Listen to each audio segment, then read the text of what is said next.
Knees and toes. The shoulders have to do with anything. Because of what you did to my bold prediction. Yes, I'm taking this too far, but I don't care. We're The going. noise is great for those who are audio only. What's up, everyone, and welcome into a special edition of the Buffalo Sports Collective. Today, we welcome in Communications and Lacrosse Ops Coordinator for the Rochester Knighthawks, Chamberlain Bauder. Thanks for jumping on with us, Chamberlain. How's it going? Pretty good. Thanks for having me. Appreciate hopping on the other side. Oh, perfect, right? Normally, you're the one doing all the interviews. Now you're on the hot seat. Now you're in the hot seat. But we got you on for Rochester. They got 3 games left on their schedule. What is one word to describe their season so far?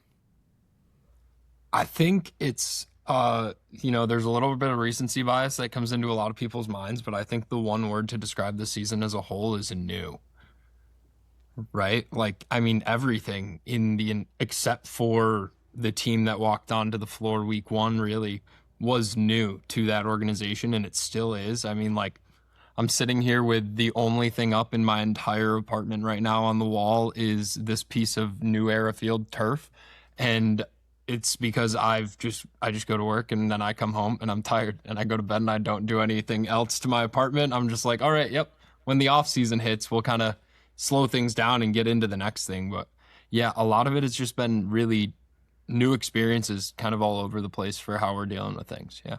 Yeah, that's fair. You guys had a busy off season, busy season, so there's been no break, and I'm sure you're going to want this season to continue, which means you're in the playoffs, so a little bit more hustle all the way through May. But we'll start out the front gate for this team. The offense has been one of the best in the league, and the top 4 guys are spread out evenly between the 2 sides. You know, you got the 2 righties and the 2 lefties that have been dominating all season. Have they lived up to the high expectations, though, that they came into the season with?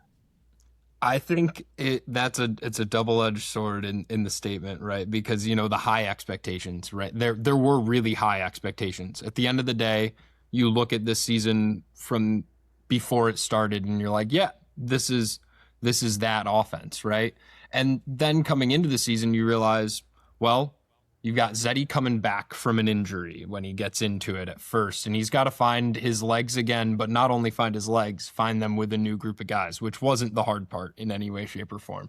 But then you have that many kind of sticks to put the ball in at the end of the day, and you've just got to put together what works, figure out who are they cutting off one night, who's not getting cut off another. But actually, on this question, I feel like there's a really important stat to bring up, and it's actually ever since the Buffalo game in Rochester. There has not been a single team except Christian Del Bianco in Vancouver when it was the 16-15 game that has made less than 40 saves against us in a game.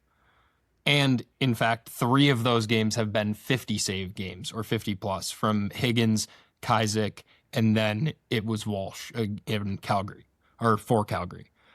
So like nobody's making it easy for this offense to put the ball in the back of the net. And goalies have put on some outrageous performances and some of the best performances of the season that we've seen so far from a couple guys against the Knighthawks, which does not make our time any easier. Yeah, it's almost like they're bringing their best of the season versus one of the best offenses across the league, and it's coming back to bite them. Well, and with that said, another stat real quick on that one, actually, through about 8 games of the season, I'd say actually maybe more than that, just before we played Saskatchewan, so about 10, 9 for us and 10 for everyone else, actually, the way it kind of plays out.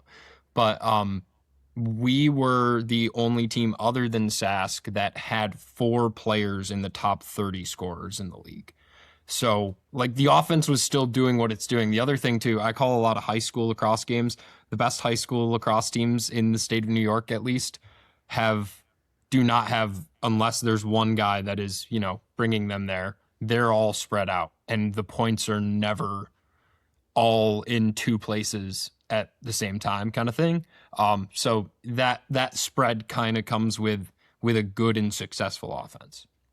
Now, before the season even began, one of my bold predictions was Ryan Smith would score over 60 plus goals on the year. He's currently at 36. He's on pace for right around 43. He's still shooting around 23% clip.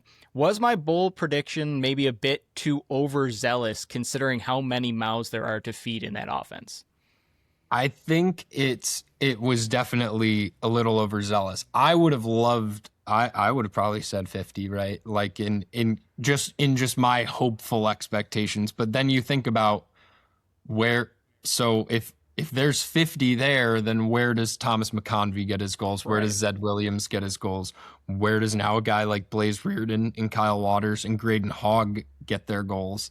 I mean, there's so many different places to go with that ball.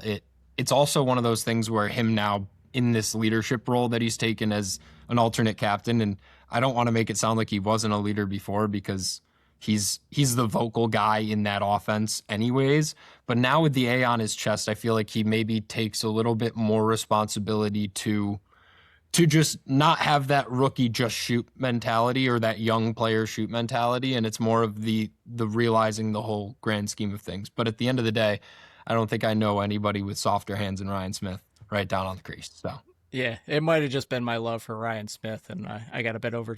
It's bold for a reason, though. So I mean, he's still having a great season. But a guy to me that hasn't gotten enough attention around the league is a guy that you just mentioned in Thomas McConvey, and it to me has less to do with his scoring numbers and a lot more to do with his off the ball work. I mean, when your partner in crime is Connor Fields, you're often going to be overlooked in that offense and across the league. So, I mean, it happened here in Buffalo with Chris Cloutier, and you're kind of seeing what he's able to do in Las Vegas. But talk about how big of a player McConvey is and has to be to this offense as the second option on that left-hand side to the defending MVP of the league.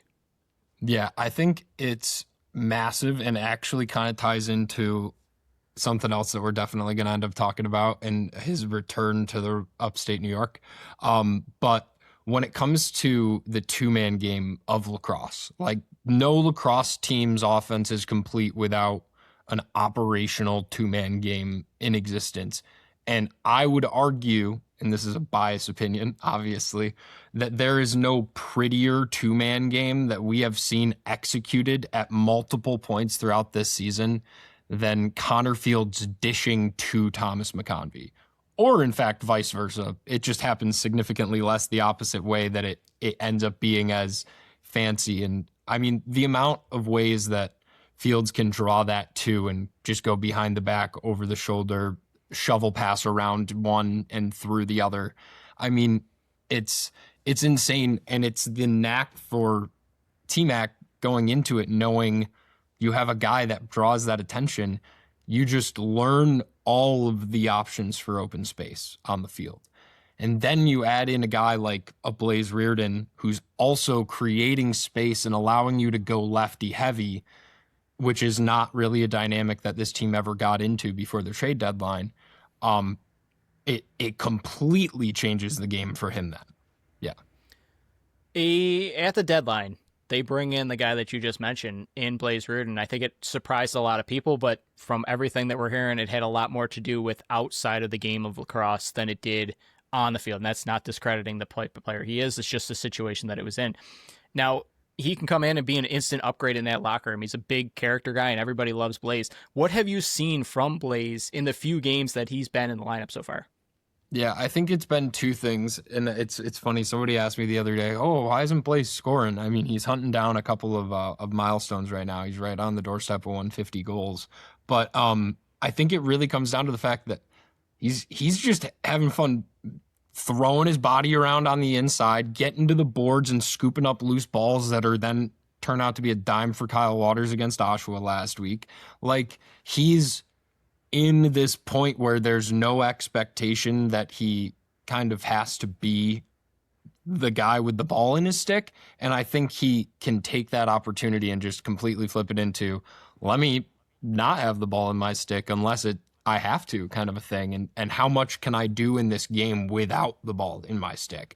And he's really exemplified that. I think the other thing, though, is in that locker room, the voice that he brings to the offense. As I mean, he's a field goalie, right? I mean, I don't know how many people always know what a field goalie is like, but they're a little crazy. I They have mean, to be. they wear a lot less padding than they do in the box game, and they chirp all the time. And he brings that field goalie chirp to the field, to the turf in box, and it's really fun to see how the offense reacts. And he's one of the vocal engagers with understanding as well. So it's creating a conversation out of it instead of just, okay, it's asking questions and kind of getting to the next thing. It was really cool. I was at his first practice, and it was just like watching him take in the offense. He's kind of like, yeah, and you can tell that he's got like a million questions, but he's like, well, I can ask these three that I definitely need to know, and then we can just talk more later and go from there, kind of thing. But yeah, he's I mean, even Dan Coates said it the other day in our media or actually, it wasn't our media availability. It was the broadcast meeting last week for the Halifax game. He talked about just the voice and having his presence. I mean, a captain for Team USA, right? Like fourth leading point scorer when they just got their silver medal at the box championship. And then you add in everything before that he didn't do inside a box. Add in the fact that he went to a reservation to learn to play the box game, and coming to our team makes it that much more special. Last one I got for you in terms of the offense. Who to you is an X factor for the offense this season? Now, it can be anyone that you feel needs to step up or has stepped up, or anybody that's like the Blaze that's just in there doing all the dirty work. Yeah, I think the X factor for this team is actually really easy. It's what some people call the bandit killer, and that would be Zed Williams. Yep. I mean, you guys saw it firsthand against us. It's happened a couple of other times this season where he just goes out for 5. He has this. There's this moment that when you're in an arena when he's doing it, where when the first one goes in, you go, "Oh, he's not going to miss." And then he quite literally doesn't. I mean, he had his game with his 5-goal game, which I can't remember who it was against right now off the top of my head, but he had 7 shots in the entire game, and one of them was an off-target shot, and one of them was at the end of a shot clock to just try to get a reset. Like, he's next level when he's at that point that he's on. Then there's also the fact now, though, with him playing defense, where there's less of a chance to get into rhythm when you're coming out of the back door versus going to the front. But I would hedge my bets on Zed Williams being able to back down literally anybody in the NLL. I mean, we were with him today, actually. It's just if you see Zed without pads on, you will think that he had them like put in under his skin. That's how big he is. He looks like he's wearing shoulder pads all the time. It's outrageous. He's a massive, massive dude. And the ability he has with the ball, with or without the ball in his stick, because then you see him just blow through the middle and create all the room in the world you need for a guy like Ryan Smith or Ryan Lanchbury to go all the way down to the cage and take their shots. But he is so fun to watch. Yeah. When you're a freak athlete that goes out for the Buffalo Bills, there's something there. There's something there. But in your title as the communications and lacrosse ops coordinator for the Rochester Knighthawks, what is I know you say you go to work, you come home, you go to sleep, and you start over again. So take us through even just a glimpse of the day-to-day life that it is for you, Chamberlain, working for the Rochester Knighthawks. Yeah, so I'll give you 2 examples. I'll give you the busy day and the not so busy day. I'll give you the not so busy first. The really basic is get into the office at 9:00, start working on the game notes, usually fill in stats, update all of our franchise records, all of our different record book type things, write different articles, for previews for the game. If we're doing a feature that week, I'll be writing a feature at some point during the day. different odds and ends with other people around the office, being one of the young people being able to fix the printer, right? That's just how it is when you're out of college. And then you get a busy day or busy days where, so for example, I went to Vancouver. I don't normally go to away games. I usually am at home watching them, just like most people. And then I'm actively on Twitter and also writing the recap that we have that goes out. But for Vancouver, I ended up going because Mr. MVP was on baby watch. So he was ready to go, and he had to catch a red eye immediately after the game because we're playing in Vancouver and the game ended at 10:30, pretty much, something like that. And so I ended up going to that game. But in the midst of that, I was still working the days before all through. Then Friday, instead of going to the office, I wake up earlier to go to the airport and then go all the way to Vancouver, have the trip, get back on Sunday, and then basically, so that was Super Bowl Sunday, watched the Super Bowl in the car on the way back from Toronto to Rochester, and then woke up the next day and went to work. So it's everything that I had hoped it was. I won't lie when it comes to like the sports aspect of it. And then you get weekends and weeks like the trade deadline where it becomes staying up until whatever hour to get everything out that needed to be out for press releases on the Monday. And then Tuesday going and getting in the car and going to practice in Brampton, Ontario, because it's the first practice with Coach Mearns and Blaze.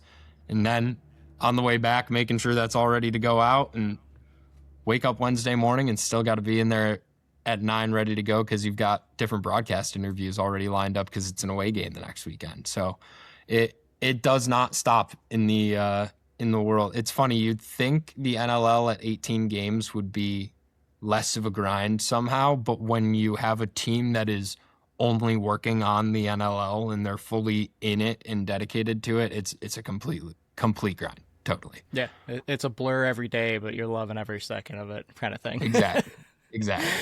We'll flip over to the defensive side now. When Panther City folded and the dispersal draft took place, the number one most realistic option that I had on my board to fall to Buffalo was Josh Medeiros. And obviously Rochester snags him well before Buffalo could have even gotten him.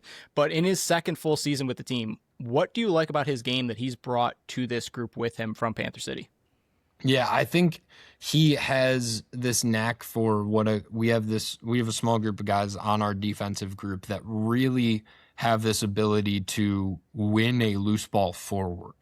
And it's one of those things that it's funny if you think about the field game now. I watch way too much lacrosse, so just that's not a thing. That's not a thing. Yeah, I'm a nut. There's so many, but so in the PLL right now, the thing is you have to win the ball forward on those short shot clocks.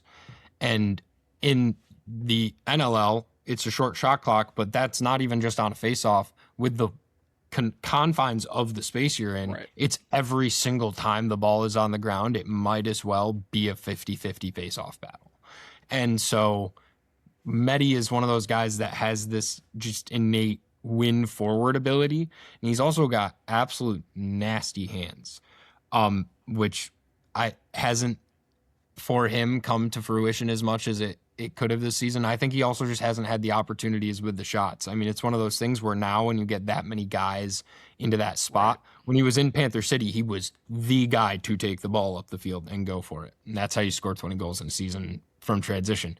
But now you have a group of guys like him, Gilray, Piscino, Jensen, that all kind of get into that ability to win it forward and go, and Thompson, and it makes for just less opportunity to actually do it. I think the other thing though that he really brings is a certain kind of attitude with the way that he plays that I think when I think about the Buffalo guys, I mean, I think even just the way Nick Weiss plays a little bit with kind of just this I am better than you. And you can see it the way he plays against an offensive player. I actually, fun fact, worked for the Bandits my senior year of college. So I know the Bandits team. And what was it, like 23, 24, if I remember correctly? Yep. 23, 24. Yeah. Yeah. Yeah. And so, yeah, he just has this kind of, it's a swagger. It's not an attitude. It's a swagger to the way you play the forward. And it's most shown in when the ball is on the ground and you're going for that loose ball. Yeah, I think he brings that kind of that attitude to the rest of the group though as well, which is really big for us. So another guy 2 off seasons ago, I wanted Buffalo to try to target in the trades because whole off season we got to come up with topics, and this name kept popping up for me, Taylor Jensen. Now his numbers have been fairly consistent to what we saw last year when I thought he deserved much more love come the end of the season when it came time to voting. But if you could point to one thing that you feel he has grown the most in this season as a player on or off the field, what do you think that has been? Yeah, I think it's IQ. It's actually really easy when it comes to Taylor. He has, and I mean, I've heard this from every single coach that I've talked to about it, every person that has watched Taylor that is a lacrosse person that's watched him. He has every single tool possibly needed. He's also literally one of the fastest people. Like his like 10-yard jump like split is a record in Rochester at it's just like he is stupid fast. But then he also has the size to go with it. Even though he's lanky, he still has the size ultimately to go with it. And he now has just continuously now with last summer he played in Tonawanda, has added more and more box to his game over time. And it just completely is continuing to make him. I mean, I talked about him in our media availability last week because he had 2 blocks, a caused turnover, 9 loose balls against Oshawa. But he's like now in 3 seasons, and our franchise records are what they are in 6 years of existence. Taylor Jensen is top 10 in the franchise in loose balls, in caused turnovers, and in block shots. Like he's legit.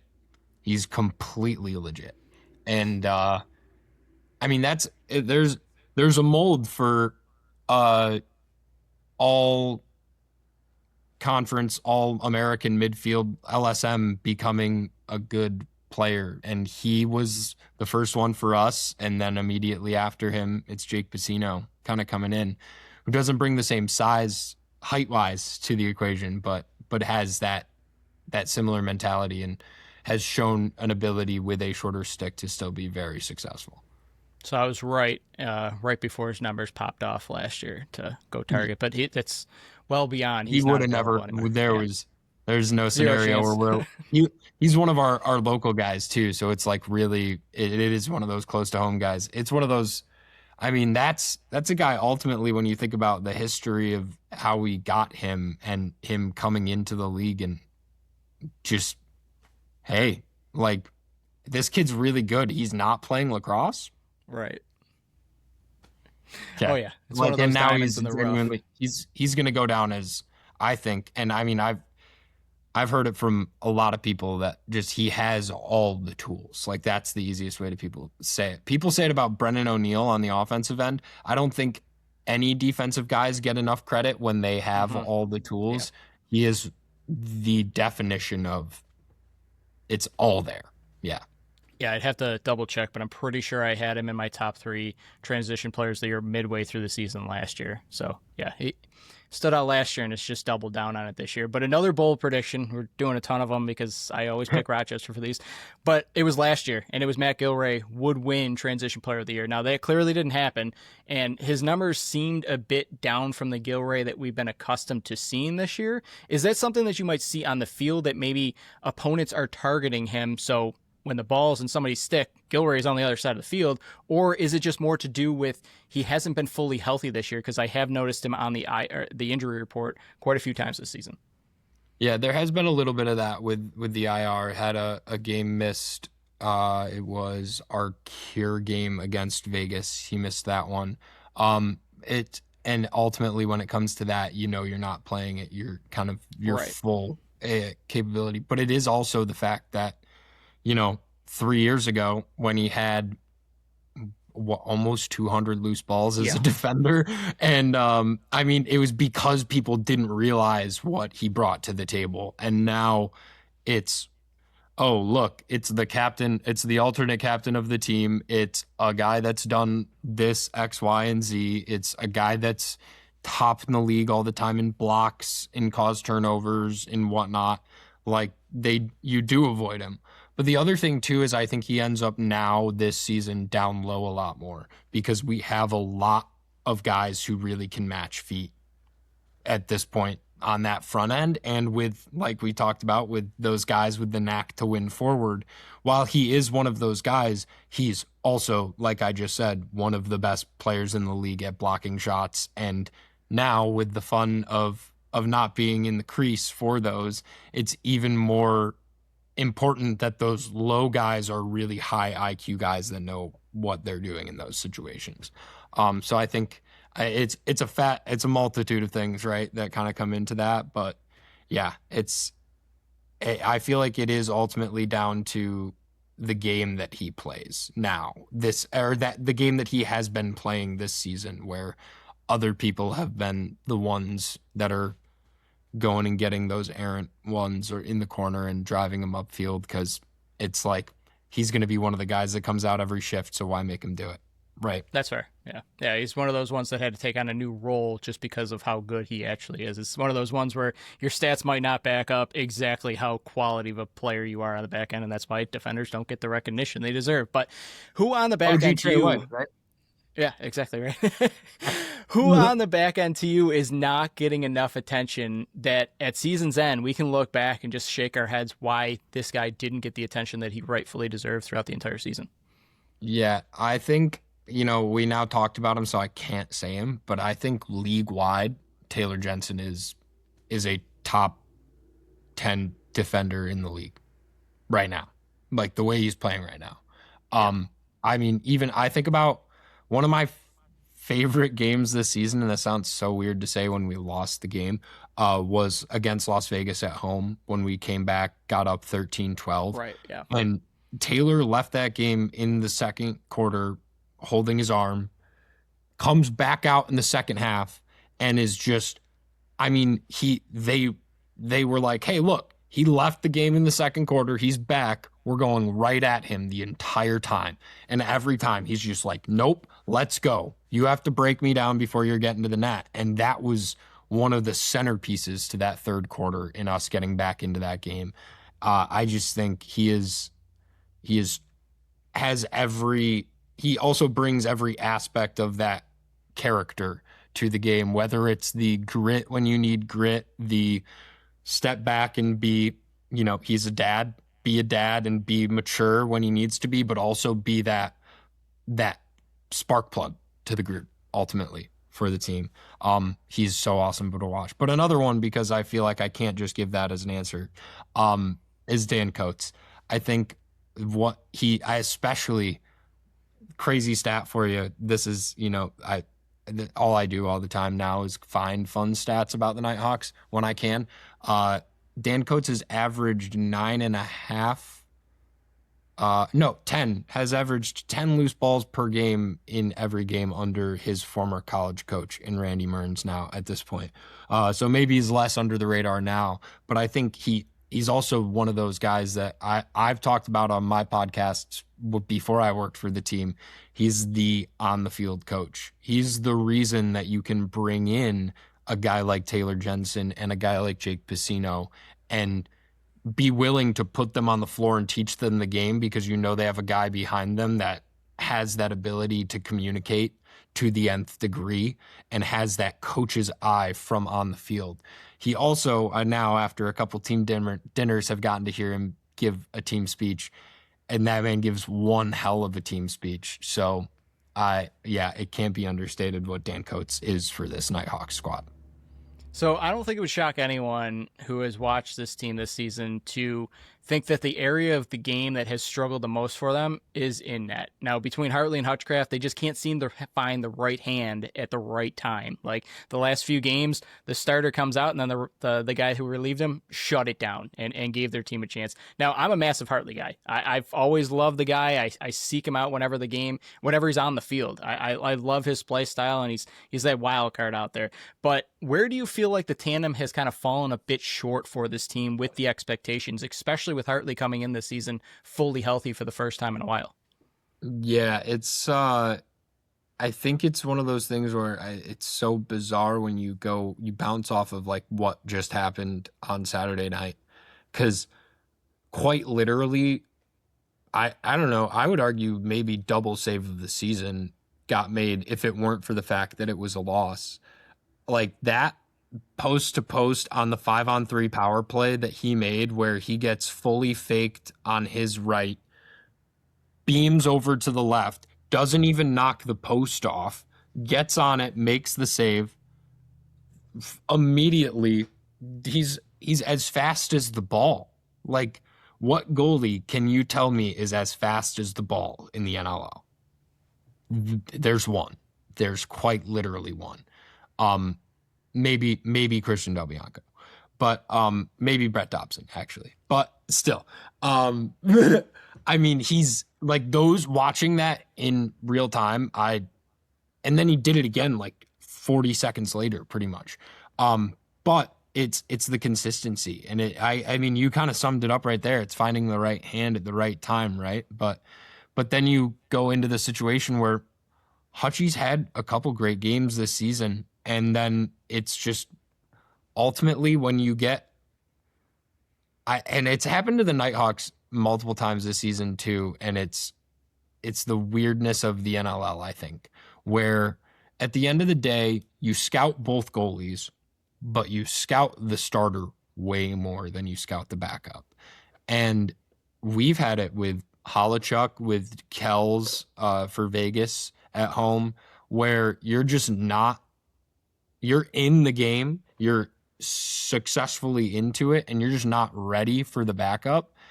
And it's kind of one of those things that also comes with being a really good scout for the first guy that came in. But no, I think ultimately with those two, it's just the one word is consistency, right? Like it hasn't been on that trend. But at the same time, Cross is also kind of a game of runs. If there's one thing that this Rochester Knighthawks team over the last kind of couple years has been, it's a team that goes on runs, whether it's 6-0 or 0-6. And you kind of gotta live with that right now. But like I said at the top of the show, it's new. So at the end of the day, we can change that now, and it can be whatever we want it to be, as long as we put the right assets in place to do it. And we're a full group that's kind of ready to do that now. Now, Rochester has new ownership that took over this past offseason with everything that went down there, with now Seneca Nation taking over. How much do you think has changed in that short amount of time? And I'm even just talking from the start of the season to where you are now, 15 games into it. Like, I know there's a bunch of, like, them trying to figure out kind of on the fly what it takes to kind of own a lacrosse team. But what kind of changes have you seen, or places where they've improved the most just in this short amount of time that they've had it? Because, I mean, they kind of took over the team, free agency starts, the CBA's there. They've had a very busy time in less than a year that they've owned this team. Yeah, no, 100%. And I mean, so for kind of a reference point, all of our front office hires, which at the end of the day, when we're operating on a day-to-day basis, it's the 15 of us that are in our office in Rochester that are operating the team, with Dan Carey as our president and operating the team in that position. So along with being the general manager. So he's overseeing everything and has been kind of that, him and Craig Rybczynski have been that linchpin across from the old ownership group to the new. But then we have essentially 13 employees that are all, aside from 4 directors, in their first job in sports. We're actually, aside from 5 of our directors, are in their first jobs in sports. And so every single week has been just another game under the belt, another experience you never expected you'd have to deal with. But then by the end of you put together all 9 of the home games that you have, and you put together some of the away experiences that you end up having, it puts a completely different perspective on how I mean, I know I won't walk into the season opener asking any of the same questions that I did at this point in the season, but it's also just kind of one of those things where it's also just awesome to have a group that can experience that. Because at the end of the day, one of the things that I think is the unique, awesome part about my job and the awesome part about this organization getting to exist the way we do is we are owned by a group that does not own another sports team. There is not some big brother to come tell us how we're supposed to do things because they do it this way. There's also no splitting what we're doing on this and something else. And it's just those two things combined, and it just simply being, this is lacrosse. This is why we came into this, is because it's lacrosse. Now, one, let's put the best product on the field, but also now we have a lacrosse team that can help grow the sport in more ways in upstate New York than it's gotten in a long time. And box lacrosse, especially, at the end of the day in upstate New York, box lacrosse to most people is simply just watching the Bandits play. There's no reason that it shouldn't be your kids playing. I was just having a conversation at Ganondigan in Rochester today, and one of the things that people were talking about was just, at the end of the day, box is a better way to teach kids fundamentals of the sport than field is. And if you get them in box first at a young age before they've watched box, it's not being taught in this violent way that it would be. It's just being taught in a way where, hey, you don't have to go run out of bounds to pick that ground ball up. When you shoot, it's going to bounce back to you, so learn how to catch it. Like, that simple one aspect of box lacrosse is so fundamental to why Canadians at the age of 12 are better than Americans at the age of 12. It's that simple. So I think we have a really awesome opportunity to just grow box lacrosse in upstate New York, and then by extension end up, I mean, when we're out on the reservation and in Buffalo, the lacrosse presence in Buffalo is not what it is in Rochester, and then i.e. what it is in Syracuse. It's kind of really funny as you go down the I-90, but like, we have a chance to help grow that when we're doing different activities and activations at the reservation. So I'm really excited for that part of it too. Bandits versus Knighthawks, Saturday night in Buffalo. Game 2 of the season series. Rochester took game 1, 12-9. I mean, I brought my curse with me from Buffalo to Rochester, because at that point they had only won one game when I'm in a press box somewhere. It was this weird stat that was going around. But it was their start of their 4-game losing streak. How big of a matchup is this with all the implications for both these I should say it is a big matchup with the playoff implications for both these teams. And you write all the articles, so I'm kind of putting you on the spot here. If you were to write a headline for this upcoming game, what would it be and why? If I'm writing a headline for us, or if I'm writing you a non-biased headline, because they're two very different do it ones. for as an outsider's perspective, Yeah. of, you know, a unbiased person looking at this game. What's the headline for it? The setup is unbelievable, I believe, because this is the last home game of the regular season for Buffalo. For correct? Buffalo, yep. So Matt Vince's last home regular season game in Buffalo is against the Rochester Knighthawks. That's a good one. That's a very spicy take too. Which, funny enough, when you talk about that in early February, it's Matt Vince's last home game in Buffalo, which at the end of the day, it also could potentially be, based on the way that the top 4 is setting up, if they were somehow to lose that Very first true, round yeah. when they have to go somewhere. What could potentially be Matt Vince's last game in Buffalo is against the team that he originally won 3 championships with, or the city, rather, not the team. Sorry. But it's the place, it's the name.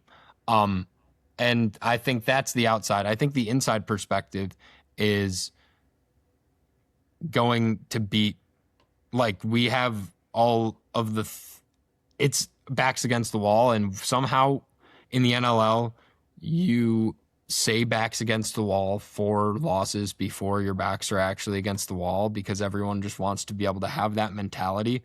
And then you realize 2 years ago what 4% actually looks like. Yeah, that was insane. and you it's like, yeah, it is now not in our hands. We could win every single game the rest of the season by 20 and not make the playoffs. However, there are some things that could happen where we could do that and we do make the playoffs. So if that's the case, then why are we not going out there and trying biting with tooth and nail to win and get that? I think the other thing too is at the end of the day, from the inside perspective, it's just kind of like when Buffalo comes to Rochester, it's not just the team, right? Everyone knows that. But I think we now have the ability to kind of respond when we're there and feed off of Bandit land in a way that actually we didn't do at home because of the way that game went. Never really got Bandit landy in there, have to say. It was just like, when I look at going to Buffalo, it's the big bad Buffalo, right? It's the big bad Bandits, and you're going there. But I think the other aspect of it is for 6 years, this has been going to play Big Brother, and now it's not. And it doesn't have to be. And we can take that breath and that step and realize that it's just a really good lacrosse game that's going to end up being a 3-goal game. Because except for when they played in the playoffs, and I think maybe 2 of their, I think in at least 10 of the 12 times that they've played, it's been a 4-goal game. Like, they don't, unless it's the playoffs, blow each other out ever. 12-9 is probably I'd say 13-11 is like your average score of the game between these two teams, which to me is a perfect lacrosse game. It's not terrible defense getting up to 19-18. It's not, oh my gosh, am I watching paint dry 6-4? It's right there where you want it to be. But yeah, I think this game has all of the makings to be the classic that it ultimately turns out to be every time that these two teams play. So what area of Rochester's game do you believe they have the edge over the Bandits in? Is it the speed out the back end? Is it the forwards? What would you consider Rochester's edge over the Buffalo in this one?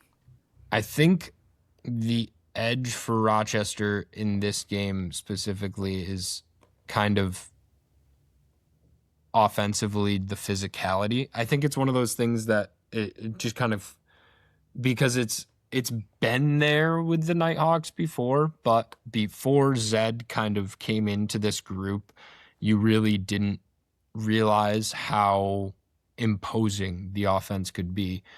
And then on the other side, adding Blaze, again, right. Now him and T-Mac on that side being able to do that. But then I also think adding them both in the defensive end adds more physicality back there that I think will be very interesting to see how it kind of goes. I think the real edge in this game, though, that you can just put down to simple numbers is the number of forwards that we'll likely end up having on the roster and on the game day roster versus how many Buffalo has. Like, theoretically, legs could come into it, and that in that aspect, Rochester just has more. Think, that's probably the biggest edge. I feel like you might ask me what Buffalo's biggest edge is, and that is just Matt Vince. And it wasn't the first time that we played, and he is now. I said it when we played him. Thank God he hasn't flipped the switch yet, and then he did. So. It Yeah. wasn't close enough to playoffs yet. He was still in his. I'm gonna turn it on. I'm gonna wait for all the doubters to doubt me, and then I'll just flip the switch. But what battle are you most looking forward to in this matchup? Is it the goaltending battle? Is it maybe the fight at the dot when we don't know if Connor Farrell is going to be there with Knapp playing as well as he is? Like, what are you expecting, or what is going to be the spot of the game where your eyes draw to every single time down the field? Yeah, I think it's there's three spots actually. I'm gonna hit all three because Nathan Cap needs all the love in the world. He first of all, I think the Rochester base, if anyone's watching this, just to know that he played 5 years for John Galloway, who's ultimately one of as Rochester Rattler as they come. And also as a coach in Jacksonville, just has this innate ability to impose his personality onto his players, and Nathan Cap feels like a perfect embodiment of John Galloway, but as a face-off specialist. I think the other thing too is whether it's Farrell or not, based on everything that's been going on there. When he did play Farrell, he was 39%, which is not good. Ultimately, that was his second game in the NLL, Right. and the night before he played his first game in the NLL. And in that game the night before, out of the 16 faceoffs that he won, he only actually got to win and get into any sort of a rhythm on 7 of them because Nick Rowlett got a violation on 9 different faceoffs in that game, which is just a crazy number of violations to come in on the faceoffs. But the other thing too with Cap to add in that I could have never asked for more than what he put up on Saturday. He had 11. He won over a third of the faceoffs against Jake Withers. Like, I would have asked for 4. He had 11. Like, that's awesome. There were 29 faceoffs in that game. He won 11 of them. Like, you were playing in your first season in the NLL and you're able to do that against Jake Withers. And at one point early on, he was 50-50 at the end of the first quarter. He was 4 for 8. But the real fun is offensively and defensively because we don't know if it's going to be Farrell. And the one is, how many times is Taylor going to match up with Josh? Because that's just everything about that. It's more fun off ball, though. I will tell you, as any viewer, you're probably going to get more enjoyment out of watching any moment, which there won't often be a moment that Taylor Jensen is not guarding the ball on our defense. But if he's on Josh and the ball isn't there, I'm excited for the maybe some embellishment from both sides of things out of them. On the other side, I'm just excited to see where Mitch Desnew gets placed. I think I don't even know how I would play the offense of the Knighthawks because they have this terrifying mirror that exists around the entire team. And it's just like, see, I say that, but at the same time, it's still right lopsided with Blaze because I don't think Ryan Smith actually fits into the mirror.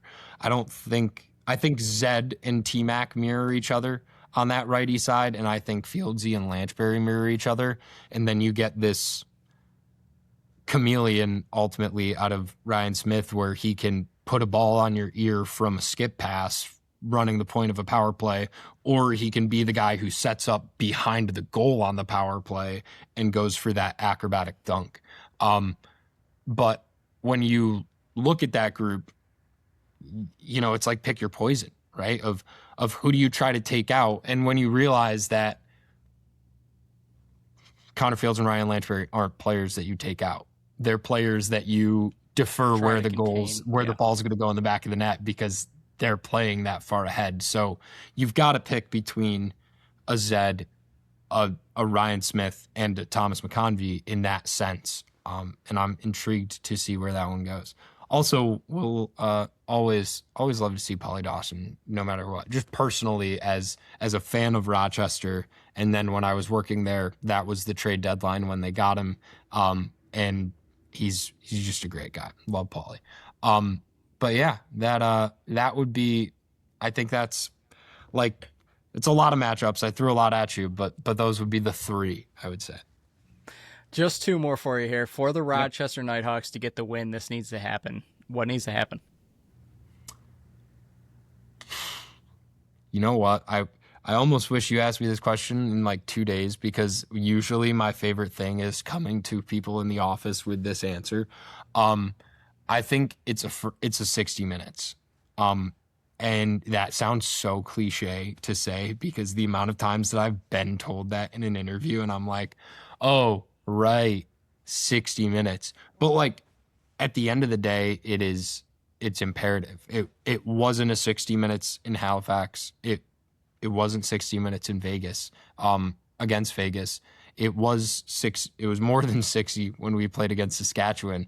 But there's times when this team has even won games that it's not that full 60, and it all kind of comes with the jump out of the gate. And I think it's interesting. There's anomalies that happened, not anomalies, but there's crazy stats that happened in that first game that these two teams matched up this season. I mean, Tahoka, Dane, Josh, and Mickey all only had one goal in that game. Bucky had 4.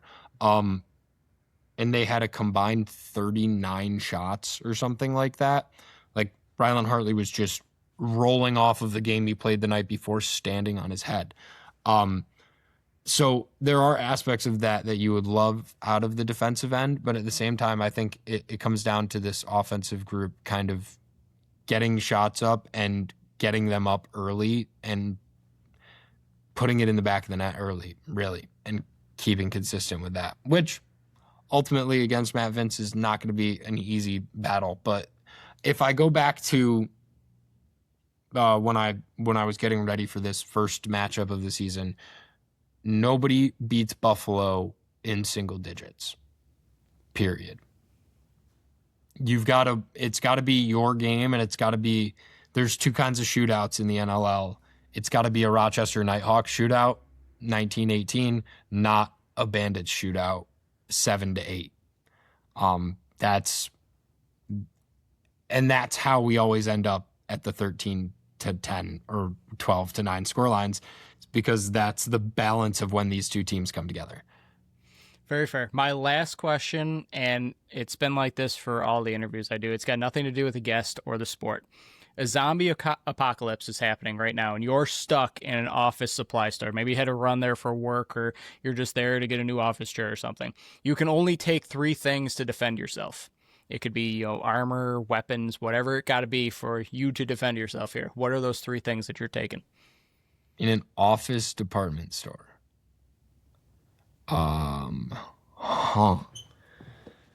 So I feel like the first thing that I would try to get would be like a metal ruler, or like a yardstick. Okay. Yep. This is my number one thing, is a metal yardstick that I could sharpen at some point, and fashion a sword. That would just make me feel so fancy. I think the other thing in an office department store, I'm trying to think of what would be like super flammable that just is around and available. They probably got cleaning supplies there somewhere. I mean, yeah, I need just like, probably just, I don't know. I'm thinking paper, but that's way too basic of a thing. I'm thinking if I'm walking through Staples, what am I like? Yeah, I need this.